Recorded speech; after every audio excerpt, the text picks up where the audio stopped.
Algumas histórias são tão desumanas que parecem pertencer ao campo da ficção. No entanto, há casos em que a realidade vira palco de crimes tão absurdos que provocam questionamentos sobre a nossa condição. Afinal, o que leva alguém a tratar outro ser de tal forma? O caso da tortura e assassinato de Sylvia Likens é um deles. A infância de Sylvia não foi das mais alegres e dignas de nostalgia, e seu desfecho foi absurdamente chocante. Terceira filha de um casal de artistas circenses, Betty e Lester Likens, ao todo, Sylvia tinha 4 irmãos, 2 pares de gêmeos, um mais velho e outro mais novo que ela. Além das mudanças constantes da família por causa da profissão dos pais, a relação de Betty e Lester nunca foi muito estável. Por causa da vida nômade, Sylvia muitas vezes foi obrigada a ficar na casa de parentes ou conhecidos enquanto seus pais estavam em turnê. Ela chegou a morar em 14 endereços diferentes, criando uma média de pouco mais de uma casa diferente por ano. Em 1965, quando Sylvia tinha 16 anos, os pais dela estavam separados e ela estava morando com sua irmã mais nova e com a mãe. Em dado momento, a mãe foi presa por furto em uma loja e o pai estava para sair em turnê novamente. Ele então deixou as filhas aos cuidados de Gertrude Banizewski, mãe de uma colega de escola das meninas chamada Paula. Lester não parece ter despendido muito tempo verificando se esta seria uma boa ideia e se seria seguro deixar suas filhas com uma mulher praticamente desconhecida.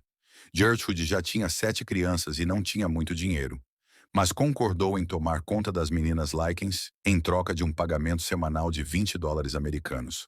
O pai das garotas nem chegou a entrar na casa da mulher, mas encorajou Banizewski a endireitar suas filhas, assim como fazia com as próprias crianças. E isso foi o começo de tudo. Sylvia estava saindo de um furacão para entrar em outro, ainda mais conturbado. Gertrude Banishevski cuidava sozinha de seus 7 filhos em meio a um histórico de relacionamentos abusivos desde os 16 anos, quando se casou com seu primeiro marido. Separada e com dificuldades financeiras, Gertrude fazia trabalhos para os vizinhos, como limpeza de casas, costura e, no caso de Sylvia e da irmã, cuidar das meninas em tempo integral na própria casa. Gertrude Banishevski tinha sérios problemas com sua saúde mental, decorrente dos anos de abuso e da situação precária em que vivia. Ela era desnutrida, fumante inveterada, apesar de seus problemas com asma, e sofria de depressão, agravada por um aborto espontâneo recente. As primeiras semanas das garotas Likens na casa de Gertrude foram tranquilas. Elas ficaram amigas das filhas de Banizewski, ajudavam nas tarefas domésticas e frequentavam a catequese juntas. No entanto, os problemas começaram quando Lester deixou de pagar os US$ 20 semanais que eles haviam acordado. Os primeiros castigos envolviam surras com diversos objetos, incluindo um remo, direcionadas às 2 meninas Likens. Mas a raiva passou a se direcionar mais intensamente a Sylvia, possivelmente pela bela aparência da jovem e de seu potencial. Além de apanhar, a garota recebia quantidades significativamente menores de comida, o que a levou a se alimentar de sobras na casa. Os castigos e a humilhação também passaram a ser praticados pelos filhos de Gertrude e pelos amigos deles. Encorajados por Gertrude, os garotos da vizinhança também intensificaram a violência sobre as duas, usando-as como saco de pancada e queimando suas peles com pontas de cigarro. Em alguns casos, a mulher cobrava dos garotos da vizinhança 5 centavos para que eles vissem Sylvia nua. As meninas estavam tão traumatizadas e assustadas que não tinham coragem de denunciar o abuso a seus familiares, com medo de sofrerem castigos ainda mais severos. Elas nunca contaram nada a seus pais em suas raras visitas e, em um episódio, relataram a violência à sua irmã mais velha, Diana, que achou que as meninas estavam exagerando. Alguns vizinhos percebiam que algo errado acontecia naquela casa, e um deles uma vez chegou a fazer uma denúncia anônima à escola de que uma menina na casa dos Banishevski tinha machucados por todo o corpo. Como Sylvia estava proibida por Gertrude de ir às aulas, o colégio mandou uma enfermeira investigar a denúncia na residência. Mas Gertrude apenas disse que Sylvia havia fugido de casa e que não sabia onde ela estava. A escola encerrou o caso. Ao longo dos meses, a violência e o abuso só pioraram. o que levou Sylvia a, gradualmente, ter incontinência urinária. Ela era proibida de usar o banheiro e se via obrigada a urinar nas calças. Como castigo pela incontinência, Gertrude amarrou a adolescente no porão, geralmente sem roupas, sem muita comida e sem água. Em suas últimas semanas, Sylvia sofreu ainda mais nas mãos de Gertrude e dos garotos da vizinhança. As torturas e humilhações finais envolveram uma tatuagem caseira feita com agulha na barriga da jovem, com as palavras: "Sou uma prostituta e tenho orgulho disso", e mais queimaduras na sua pele. No dia seguinte à tatuagem, Gertrude forçou Sylvia a escrever uma carta para despistar os pais dela, dizendo que ela tinha fugido da casa de Banizewski e que, nesta fuga, foi abusada e mutilada por um grupo anônimo de garotos da região. O plano da mulher era levar a jovem a uma região de mata e deixá-la lá para morrer.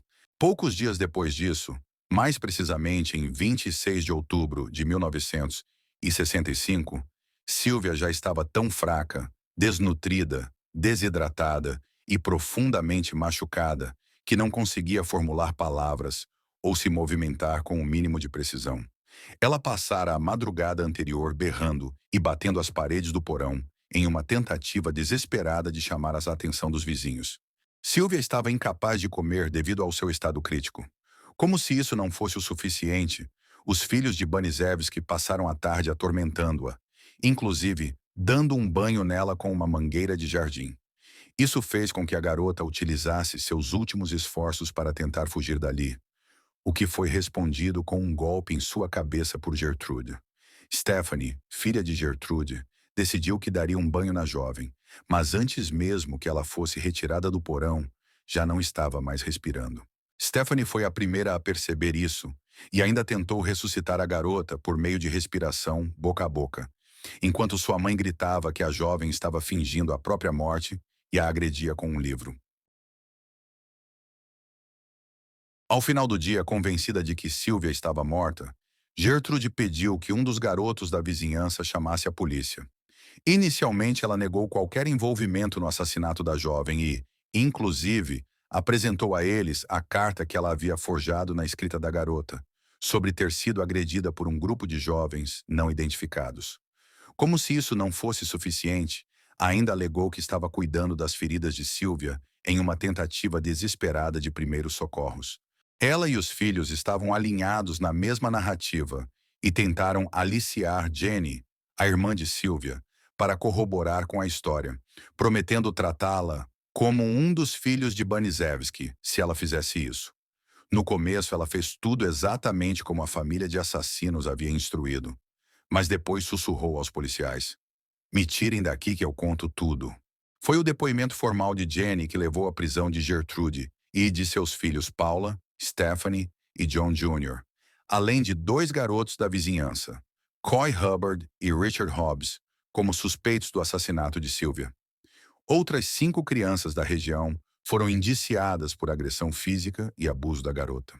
A autópsia de Sylvia identificou pelo menos 150 feridas diferentes em todo o seu corpo, que variavam de tipo, intensidade e etapa de cura, confirmando que as agressões ocorriam há bastante tempo. A causa oficial da morte foi estabelecida como um hematoma subdural, uma hemorragia no crânio causada por uma pancada forte na cabeça.